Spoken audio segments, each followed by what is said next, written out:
देश पर मरने मिटने की कसम हमने खाई है, देश पर मरने मिटने की कसम हमने खाई है, अपने शौर्य से दुश्मन को खूब धूल चटाई है। देश सोचना, देश ओढ़ना, देश बिछाना, देश जागना, देश सोना, देश का ही सम्मान है। माथे पर देश की मिट्टी हर सैनिक का अभिमान है। इन पंक्तियों के साथ जब मैं हमारे बीच में एक ऐसे रियल लाइफ के हीरो, एक आइकन, एक ऐसे लीजेंड बैठे हैं, उनका आप सबकी तालियों से इस्तेकबाल करूं, उसके पहले हम जोर से बोलेंगे वंदे वंदे वंदे, जय हिंद, जय हिंद, जय हिंद।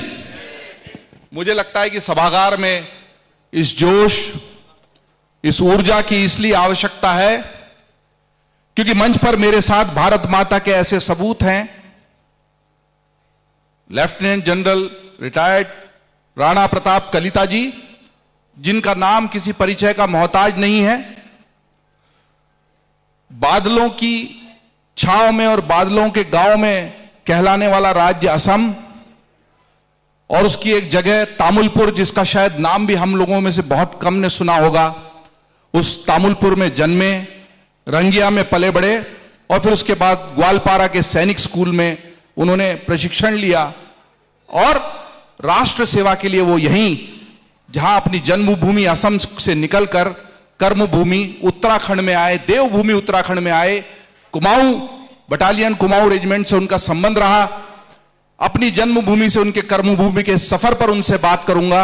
अमर उजाला परिवार की ओर से उनका स्वागत करूंगा, लेकिन उनसे जानना चाहूंगा कि तामुलपुर के उस छोटे गांव में जो बॉर्डर एरिया है, सीमा रेखा पर ही उनका जन्म हुआ और परवरिश हुई। वो कौन सा पल था सर, जब आपने उस पार लगे हुए सैनिक कैंप को, नदी के पार के सैनिक कैंप को देखा और आपके मन में ख्याल आया फौज में जाने का? क्योंकि परिवार में जब फौज की परंपरा होती है तो लोग फौज में जाते ही हैं, लेकिन पिताजी शिक्षक थे, परिवार में सेना की कोई परंपरा नहीं थी। लेकिन वहां से निकलकर वो पहुंचे हैं ईस्टर्न कमांड, यानी हमारी जो पूर्वी कमान है, उसके प्रमुख के पद तक, जहां पर पूर्वोत्तर का कोई भी व्यक्ति इसके पहले नहीं पहुंचा। सम्मान और अभिनंदन के साथ जवाब लेंगे कलिता साहब से। सबको मेरा नमस्कार। सबसे पहले मैं अमर उजाला परिवार को धन्यवाद देना चाहता हूं कि मुझे यहां इस संवाद में शामिल होने का अवसर दिया। आपने मेरे शुरुआत के बारे में सवाल किया है। मेरा जन्म एक तामुलपुर नाम का छोटा सा कस्बा है असम में, वहाँ पे हुआ था। और मेरे पिताजी एक स्कूल के प्रधान शिक्षक थे और हम लोग उस स्कूल के कैंपस के अंदर ही रहते थे जी। और हमारे घर के स्कूल के पीछे नदी था, नदी के उस पार आर्मी का कैंप था। वो कैंप अभी भी है, वो स्कूल अभी भी है। पिछले साल मैं दोनों जगह विजिट करके आया था। तो चूंकि स्कूल के और नदी के बीच में बहुत खुला एरिया था, तो उस आर्मी कैंप के लोग काफ़ी उस एरिया में ट्रेनिंग करने आते थे। तो जब मैं बचपन में, उस समय केजी नहीं कहते थे, कॉमन कहते थे हमारे जी स्कूलों में। तो स्कूल में जब मैं पढ़ता था, पढ़ाई शुरू किया था, तो उनको देखता था मैं अपने घर से। और जो हरा यूनिफॉर्म वो लोग पहनते थे वो मुझे पसंद आया। तो मैंने अपने माताजी को बोला कि मेरे लिए एक ऐसा ड्रेस सिलवा के बना दीजिए। तो वो तकरीबन मेरा सेकंड स्किन बन गया था। हर समय में वही ड्रेस पहन के घूमता था। तो पहले लगाव उस वहाँ से हुआ है। उसके बाद जब पढ़ाई शुरू किया तो बचपन में एक एसमीज में एक महाभारत थे, उसको कथा महाभारत बोलते थे। तो उसको मैं काफ़ी पढ़ता था और उस कथा महाभारत में कुरुक्षेत्र की लड़ाई के हर दिन किस प्रकार से लड़ाई हुआ है उस प्रक्रिया के बारे में व्याख्या किया हुआ था। तो वो मैं पता नहीं कितने बार पढ़ चुका हूँ। तो उससे पता नहीं एक शरीर में एक अजीब सा फीलिंग्स आता था। तो तब मैंने ठान लिया था कि मैं सेना में जाऊंगा। और पिताजी ने जब मेरा इस इच्छा को देखा तो सैनिक स्कूल ग्वालपारा में मैंने ज्वाइन करवाया और उसके बाद फिर जर्नी सेना का शुरू कर दी। सर, हरी वर्दी आपने पहनी, हरी वर्दी हमने बचपन में खूब पहनी, बस ये है कि कलम थामनी पड़ी बंदूक की बजाय। लेकिन मैं उस यात्रा को समझ सकता हूं। मुझे तो लगता है कि जिस दिन घर में नामकरण ही राणा प्रताप हुआ तो तय हो गया था कि युद्ध का मैदान आपके लिए बना है और आप युद्ध के मैदान के लिए बने, कि राणा प्रताप नाम का व्यक्ति तो घर में नहीं बैठ सकता। और हमें गर्व है, सौभाग्य है कि राणा प्रताप जैसे सैनिक मिले जिन्होंने बड़े बड़े ऑपरेशंस को लीड किया, पूर्वोत्तर की पूरी कमान संभाली, कश्मीर में बड़े ऑपरेशंस को अंजाम दिया, उड़ी में जब सर्जिकल स्ट्राइक हुई तो सर वहीं पर थे, मणिपुर में जिसका अभी इतनी ज्यादा चर्चा है विवाद में, मैं कश्मीर और मणिपुर दोनों के सवाल लूंगा। लेकिन उसके पहले जहन में एक सवाल आ रहा है जो युवाओं से, युवा लोग जो सेना में आए, क्योंकि सर सेना में कैसे आए वो मैंने पूछा। अब जो लोग सेना में आना चाहते हैं वो सबसे पहले सोचते हैं ये अग्निपथ क्या है, हम अग्निवीर बन जाएंगे तो क्या हम सैनिक बनेंगे कि नहीं बनेंगे, हमें सेना का ही अग्निवीर बनाकर क्या हमको इस अग्निपथ स्कीम ने सेना की रेगुलर ट्रेनिंग से अलग कर दिया है। बहुत सारी शंकाएं हैं। और जब भी कोई सेना का इतना बड़ा अधिकारी मेरे साथ मंच पे होता है तो मैं कोशिश करता हूं कि इस सवाल का जवाब अवश्य लूं कि इस योजना को लेकर सर आप क्या सोचते हैं, और जो युवा सेना में आना चाहते हैं अगर उनके मन में शंकाएं हैं तो उनको कैसे दूर किया जाए।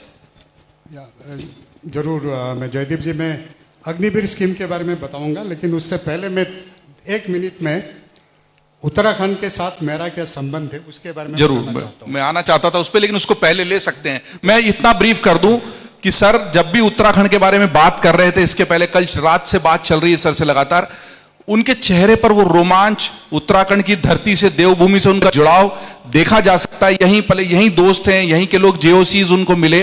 तो चूंकि हम उत्तराखंड में बहते हैं तो पहले उत्तराखंड की यादों से शुरू करते हैं और फिर अग्निवीर पे चलेंगे। उत्तराखंड का, जैसे हमारे सभी सेना में जितने अफसर है, ज़्यादातर लोगों का ट्रेनिंग यहाँ पे देहरादून में होता है। तो देहरादून से ही मैं 9 जून 1984 को सेना के अफसर के रूप पे कमीशन हुआ था। तो सबसे पहला संबंध उत्तराखंड के देवभूमि या आप वीरभूमि भी बोल सकते हैं उत्तराखंड को, क्योंकि बहुत सारे वीर ने उत्तराखंड में पैदा किया जो सेना में सेवारत थे, अभी भी सेवा कर रहे हैं। और उसके बाद मेरा कमीशन हुआ था कुमाऊं रेजिमेंट में। तो 16 साल की उम्र में मैं असम छोड़ के नेशनल डिफेंस एकेडमी और इंडियन मिलिट्री एकेडमी आया था। तो असम मैंने मेरे 16 साल की उम्र में छोड़ दिया था। उसके बाद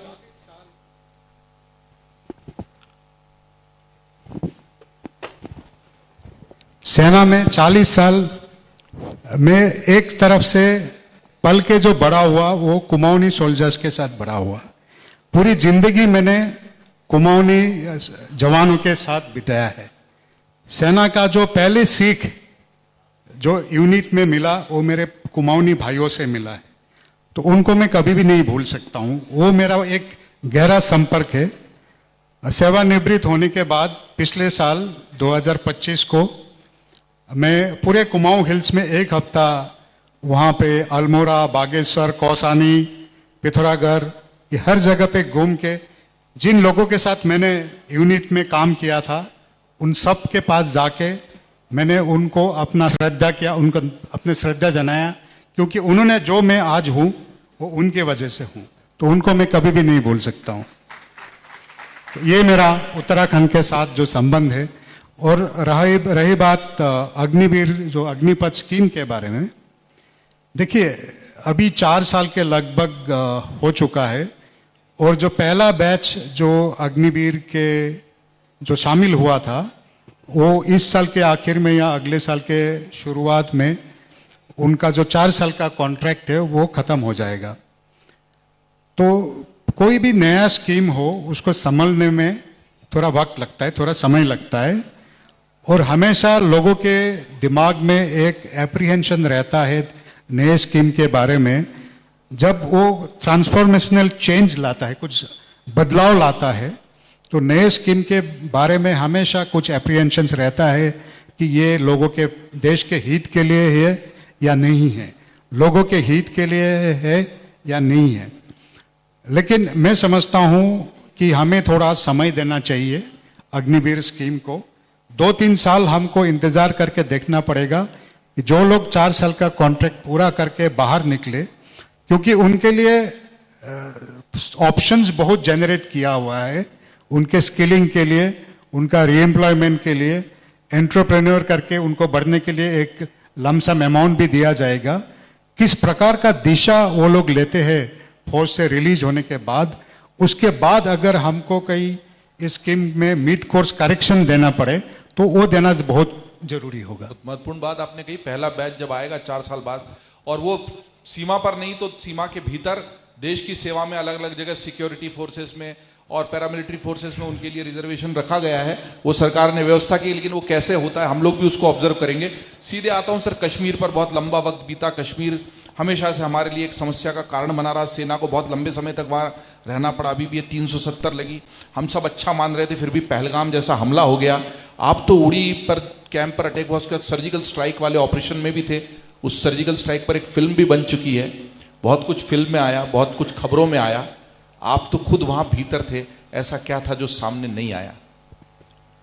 नहीं, कश्मीर में मैं अपने आप को बहुत भाग्यवान समझता हूं कि मुझे कश्मीर में काफ़ी साल सेवा करने का, देश की सेवा करने का अवसर प्राप्त हुआ। मेरे 40 साल के लगभग 11 साल मैंने कश्मीर में बिताए, अलग अलग रैंक में, मेजर से लेके मेजर जनरल तक अलग अलग रैंक में मैं कश्मीर में सेवारत था। तो जो उरी का सर्जिकल स्ट्राइक हुआ था वो मुझे अभी भी याद है। तब मैं ब्रिगेडियर के रैंक में था और श्रीनगर के जो हेडक्वार्टर है वहाँ सेवारत था। जब 16 अक्टूबर को जब उरी अटैक हुआ था, उरी पे जो आतंकवादी ने जो हमला किया था, तो वहाँ पे हमारे जवान जो शहीद हुए थे, तो उस समय जो कोर कमांडर थे जनरल दुआ, वो और मैं, हम दोनों इमीडिएटली हेलीकॉप्टर में उरी गए थे। और बाद में उस समय जो चीफ ऑफ आर्मी स्टाफ थे दलबीर सुहाग, वो भी आए थे, आर्मी कमांडर जनरल हुडा वो भी आए थे। तो हम लोगों ने जायजा किया कि किस प्रकार के घटना हुआ था। और उस समय सबके जो मेरे कमांडर्स थे, चीफ से लेके कोर कमांडर तक, जनरल दुआ ने इसके बारे में एक किताब भी लिखा है जी। तो सबके अब दुख की बात तो थी, उसमें कोई दो राय नहीं है सब, लेकिन सबके मन में यह था कि इस चीज को हम जाने नहीं देंगे, इस चीज को हम नहीं भुलाएंगे, इसका बदला हम जरूर लेंगे और ऐसे जगह पे लेंगे जिससे ये जो उग्रवादियों का जो संगठन है उनको नुकसान पहुंचा सके।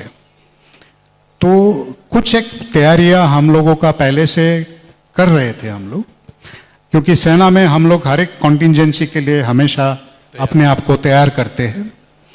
तो जब ये अक्टूबर के हादसा होने के बाद में तुरंत उस तैयारी को और तेज कर दिया गया और तकरीबन 12 या 13 दिन के बाद ही आप सबको मालूम है कि सर्जिकल स्ट्राइक ऑपरेशन लॉन्च हुआ था। सिर्फ मैं यही कहना चाहूँगा कि जब में मेरा ऑपरेशन था, मेरा जो रोल था वो मैं BGS ऑपरेशन बोलते, जो सभी प्रकार के कश्मीर में जो ऑपरेशन होते हैं उनको कोऑर्डिनेट करते और कंट्रोल करते हैं। तो वो ऑपरेशन का मॉनिटरिंग मैंने रात भर किया था बैठ के, हम लोगों का जो UAV है, ड्रोन फुटेज वगैरह लेके। और उस ऑपरेशन के बारे में इवन हेडक्वार्टर के बाकी ब्रिगेडियर्स को या स्टाफ को नहीं मालूम था कि इस रात को इस प्रकार के इतना स्केल का एक सर्जिकल स्ट्राइक होने वाला है। ये बिल्कुल जिसको बोलते हैं नीड टू नो बेसिस, जिसको जानकारी जानना हो उन्हीं को मालूम था, और जो ऑपरेशन के लिए गए थे सिर्फ उनको मालूम था। ज़्यादातर लोग इवन श्रीनगर में जो बैठे थे उनको जब DGMO ने जब प्रेस ब्रीफिंग किया था उसके बाद ही उनको पता लगा पड़ा। तो इतना सीक्रेट रखना पड़ता है। मैं उड़ी की स्ट्राइक से, कश्मीर से सीधे आता हूं वापस पूर्वोत्तर में मणिपुर की तरफ। मणिपुर अभी भी हमारे माथे की शिकन बना हुआ है। पूर्वोत्तर का एक खूबसूरत राज्य है, लेकिन वहां संघर्ष की आग थमती नहीं। जब लगता है कि अब मणिपुर का मसला हल हो जाएगा, सरकार बदल गई, राजनीतिक नेतृत्व बदल गया, लेकिन जमीनी संघर्ष खत्म नहीं हो पा रहा। दूर जो हम लोग यहाँ बैठे हैं, दिल्ली में बैठे हैं, दक्षिण भारत में हैं, पूर्व दूसरे राज्यों में हैं, हमको केवल पढ़ने लिखने सुनने में समझ में आता है कि वहाँ कोई समुदायों का, कबीलों का संघर्ष है, नगा, मैतेई और कुकी, ये शब्द हम सुनते रहते हैं, लेकिन जमीनी हकीकत हमको समझ में नहीं आती, दिक्कत क्या है। आपने मणिपुर को बहुत नजदीक से देखा है, बल्कि जो सबसे बड़ा संघर्ष अभी हुआ उस वक्त आप वहां पर चूंकि कमान संभाल रहे थे, आपने बहुत सारी ऐसी घटनाओं को समय से पहले भांपते हुए रोक लिया। मणिपुर में दिक्कत क्या है सर?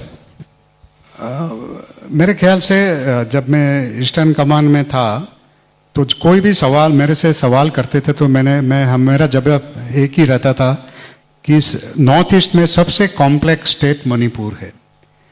मणिपुर में 3 कम्युनिटी रहते हैं। एक मैतेई कम्युनिटी जो पॉपुलेशन के तकरीबन 53% है और वो वैली एरिया में रहते हैं, वो इम्फाल वैली में। उसके बाद नागा कम्युनिटी है, वो तकरीबन 20% उनका पॉपुलेशन है, वो पहाड़ी में रहते, हिल टॉप में रहते, पहाड़ी के ऊपर। और तीसरा कम्युनिटी है कुकी कम्युनिटी, जो नागा कम्युनिटी पहाड़ और वैली उसके बीच वाला जो फुटहिल्स वाला इलाका है उनमें रहते, तो उनका पॉपुलेशन तकरीबन 16% है। ये 2011 का सेंसस का रिपोर्ट है, अभी तकरीबन थोड़ा सा चेंज हो सकता है। एक तो ये उनका पॉपुलेशन का डिस्ट्रीब्यूशन है, लेकिन उनका जो स्पेशल स्टेटस की वजह से जो कुकीज और नागाज है वो शेड्यूल ट्राइब है, जबकि मैतेईज जो है वो जनरल कास्ट है।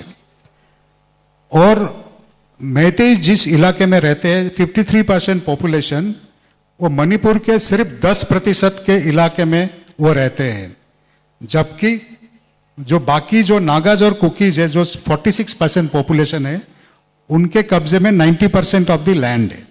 तो पहला प्रॉब्लम है लैंड के ऊपर प्रेशर। आप देखिए 10% के इलाके में 53% लोग रहते हैं। तो और कानून ये है कि नागाज और कुकीज जो है वो इम्फाल वैली में मैतेई वाले इलाके में जमीन खरीद सकते, रह सकते, लेकिन मैतेईज पहाड़ों में नहीं खरीद सकते, नहीं जा सकते। तो एक बेसिक प्रॉब्लम ये है। दूसरा प्रॉब्लम है, चूंकि नागा और कुकी शेड्यूल ट्राइब है तो उनके लिए रिजर्वेशंस है, जबकि मैतेईज के लिए रिजर्वेशंस नहीं है। और अनएम्प्लॉयमेंट हम लोग को मालूम है कि हमारे देश का एक मुद्दा है। तो प्रेशर्स ऑन लैंड और एम्प्लॉयमेंट अपॉर्चुनिटीज, ये दो एक बेसिक मुद्दा है। और तीसरा है उनका जो पॉलिटिकल रिप्रेजेंटेशन है, उनका जो लेजिस्लेटिव असेंबली है, टोटल एमएलएस की संख्या 60 है, 60, उसमें से 40 मणिपुर के वैली में है, जो कि मैतेई पॉपुलेशन डोमिनेटेड है, 10 नागा डोमिनेटेड और 10 कुकी डोमिनेटेड। तो ज्यादातर जो है सरकार वो मैतेई पॉपुलेशन की होती है, उनका ज्यादा है। तो डेवलपमेंटल एस्पिरेशंस जो है मैतेई पहाड़ के लोगों का और प्लेन्स के लोगों का, उसमें एक डिफरेंशियल आ जाता है। और कुकी पॉपुलेशन का जो बैकग्राउंड है उसमें देयर आर डिफरेंट नैरेटिव्स, अलग अलग प्रकार के इंटरप्रिटेशन है। एक नैरेटिव है कि वो लोग म्यांमार से आके यहाँ पे बसे, ये कुछ हद तक सही है, लेकिन कब आए वो, कितने संख्या में आए, और इंडिपेंडेंस के बाद कितना और लगातार माइग्रेशन हुआ, उस आंकड़ों के ऊपर थोड़ा सा डाउट है, अलग अलग इंटरप्रिटेशन है या पर्सपेक्टिव है जी। तो ये जब लोगों के एस्पिरेशन जब मीट नहीं हो रहे, बेसिक प्रॉब्लम मेरे ख्याल से ये है। और साथ ही वहाँ पे इंसर्जेंसी मूवमेंट 60s से चल रहा है, तो अपने अपने ये जो 3 कम्युनिटी है वो सभी सोचते हैं कि हम लोग को मार्जिनलाइज किया जाएगा, हमारे राइट्स के साथ कॉम्प्रोमाइज किया जाएगा, तो अपने आप को, अपना आइडेंटिटी वो बचा के रखना चाहते हैं। तो ये सारे जितने मैंने कारण बताया, सबका एक मिल के ये जो कॉम्प्लेक्सिटी है, बहुत पेचीदा मसला है और हम इतनी कम समय में उसको नहीं, मुझे कुछ और जरूरी सवाल लेने हैं, समय थोड़ा कम है, लेकिन जिनके पास जमीन कम है वो लोग ज्यादा है, और जो लोग कम है उनके पास जमीन ज्यादा है, और संघर्ष है कि थम नहीं रहा। जिसने पूर्वोत्तर को के चप्पे चप्पे को देखा है, वो व्यक्ति अगर कहता है कि मणिपुर सबसे कॉम्प्लिकेटेड है, तो हम समझ सकते हैं कि मणिपुर में हमेशा इस तरह आग क्यों लगी रहती है। सर मैं इन सब से, आप सीमा पर रहे, पूरे पूर्वोत्तर की कमान संभाली, ईस्टर्न कमांड आपके पास थी, हम लोग सरहदों की रक्षा इसलिए करते हैं कि सरहदों से कोई घुस आएगा, लेकिन अब जो होता है रशिया यूक्रेन के बीच जो हो रहा है, ईरान के वॉर को लेकर जो हुआ, अमेरिका और इजराइल जैसे दो बड़े ताकतवर देश भी उससे लड़े, लेकिन कोई लड़ाई निर्णायक होती नहीं है, लड़ाई सरहद पर होती ही नहीं है, सरहद से सैकड़ों किलोमीटर अंदर मिसाइलें जाकर गिरती है। हमने भी ऑपरेशन सिंदूर में दिखाया कि हम मुरीद के और बहावलकोट तक जाके हमला कर सकते हैं। मॉडर्न डे वॉरफेयर ही चेंज हो गया है, युद्ध की परिभाषा बदल रही है, अब सेना घुस जाएगी और झंडा फहरा देगी वाला युद्ध नहीं है, युद्ध शुरू तो हो जाता है लेकिन खत्म होने की कोई परिभाषा ही नहीं है। एक तो इस वॉरफेयर को आप कैसे देखते हैं, और भारत इस तरह के मॉडर्न वॉरफेयर के लिए किस तरह से तैयार है? आपने सही बोला, युद्ध की परिभाषा बिल्कुल बदली हो चुके हैं, क्योंकि सीमा पर अभी लड़ाई युद्ध सिर्फ सीमा पर सीमित नहीं है, वो पूरे देश के पॉपुलेशन को सम्मिलित करते हैं, जिसको हमने ऑप सिंदूर में भी देखा। और लड़ाई अभी हो रहा है कंट्रोल का, एक्सेस का। आप हर चीज के ऊपर जो हो रहा है उसके ऊपर अगर आप अपना कंट्रोल कर सकते हैं तो आपका जीत होगा।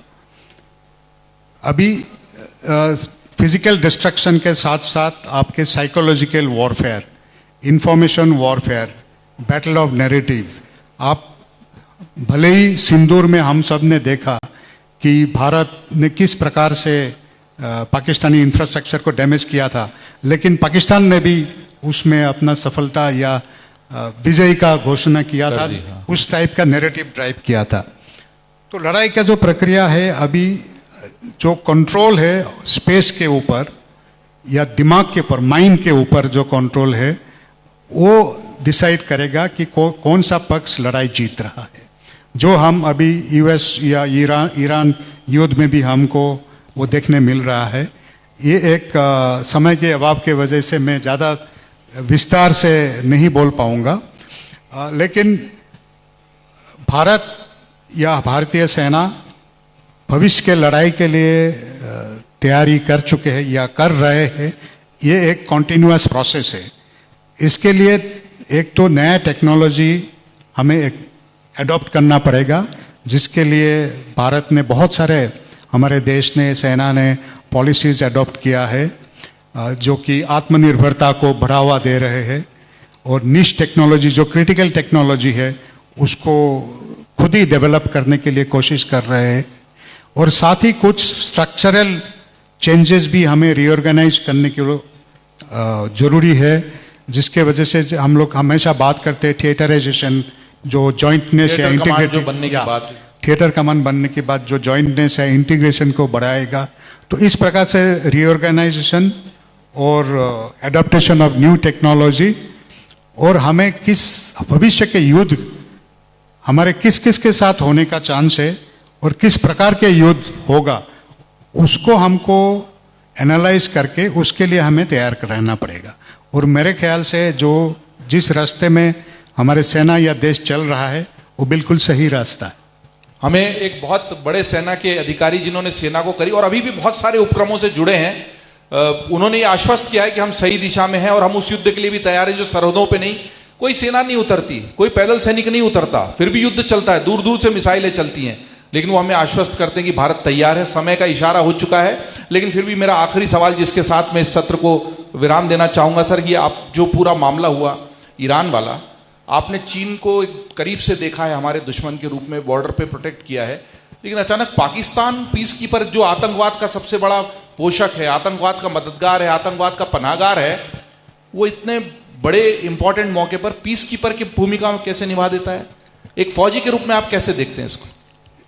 ये एक मेरे ख्याल से भौगोलिक स्थिति का देन है पाकिस्तान को, क्योंकि ज्योग्राफिकल लोकेशन पाकिस्तान का ऐसा है जो ईरान के नज़दीक है, प्लस रिलीजियस एफिनिटी की वजह से वो दोनों पक्षों के साथ, ईरान के साथ भी बात कर सकते हैं और यूएस के साथ उनका पुराना रिश्ता है। जब इंडिपेंडेंस के बाद ही, पार्टीशन के बाद से ईरान, यूएस और पाकिस्तान का रिश्ता एक अच्छा रहा है।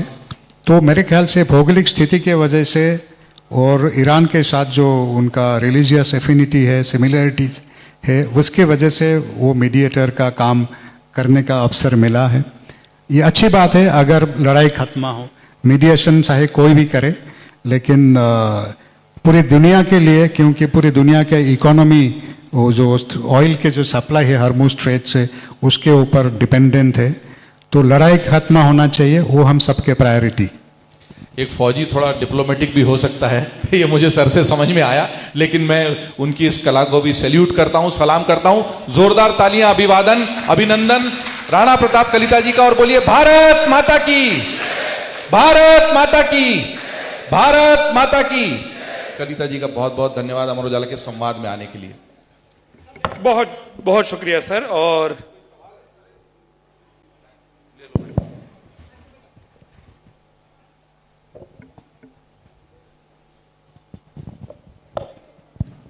साहब हमारे छाने की प्रथा है सर।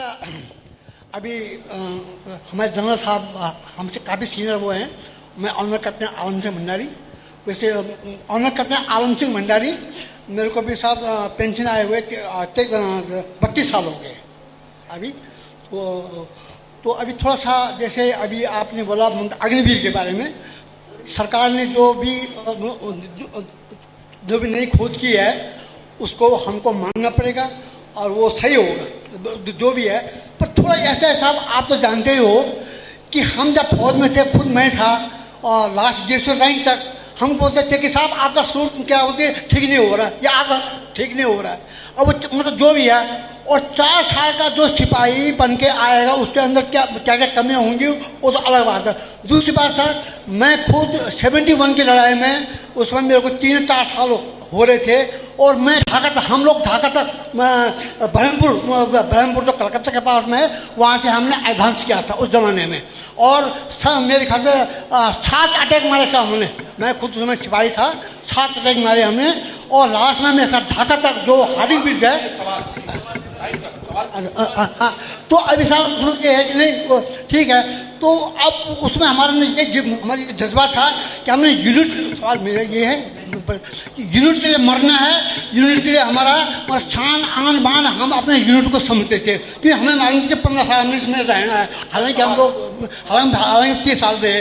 तो क्या जो ये नए लड़के आ रहे जो भर्ती कर अग्निवीर के अंदर, क्या इनके अंदर ये जज्बा और जुनून और जो जोश कि मैंने इसी के समर्पण क्या इनके अंदर होगा? तो ये इसलिए मैं दूसरे, और सर प्लीज सर नहीं, आप हम लोगों को फौजी बुलाते हो तो फिर हमसे कोई, सबसे बड़ी बात है आप, मैं आपको दूसरी बात ये है कि जब आप कोई करते हो तो थोड़ा सा सवाल हम लोगों के पास में होते हैं, तो फिर हमने सर आप हमें कथा सुनने के लिए जाना है। नहीं, ये सर इनका थोड़ा सा सम्मान ये है कि वही जज्बा रहेगा। मैं समझ गया, ये जज्बा बिल्कुल रहेगा, जिसका प्रदर्शन अभी अब सिंदूर के दौरान अग्निवीरों ने हिस्सा लिया और उन्होंने दिखाया ये। और क्योंकि अभी जो ट्रेनिंग है, अभी आजकल ज़्यादा पढ़ा लिखा लोग सेना में आ रहा है, उनका कैपेबिलिटी ज़्यादा है, उनका एडेप्टेबिलिटी ज़्यादा है, और आजकल क्योंकि अवेयरनेस लेवल भी ज़्यादा हो गया है। पहले क्लास 8 पास करके फौज सेना में आते थे, अभी क्लास 12 पास करके आ रहे हैं। और जो ट्रेनिंग का जो प्रक्रिया है उसको अभी सुधार किया गया है काफ़ी, ताकि पुराने जो सैनिक को जो ट्रेनिंग दिया था उतना ही ट्रेनिंग दिया जाए, जिसको अभी सिंदूर के दौरान उन्होंने दिखाया अग्निवीरों ने। ये हमें एयरफोर्स में, नेवी में, आर्मी में, तीनों फौज में ये दिखाया है बाखूबी। उसमें आपको इमोशनल होने की, या ये मैं समझ सकता हूँ, लेकिन मैं आपको ये आश्वासन देता हूँ कि ट्रेनिंग और वो जो पुराने जज्बा है वो अभी भी कायम है और हमेशा कायम रहेगा। हम भी उम्मीद करते हैं कायम रहे, भारत माँ की आन बान शान भी कायम रहे। फिर से धन्यवाद। अगर आप ये वीडियो YouTube पर देख रहे हैं तो हमारे चैनल को सब्सक्राइब कर बेल आइकन दबाएं, और Facebook पर देख रहे हैं तो हमारे पेज को लाइक करें।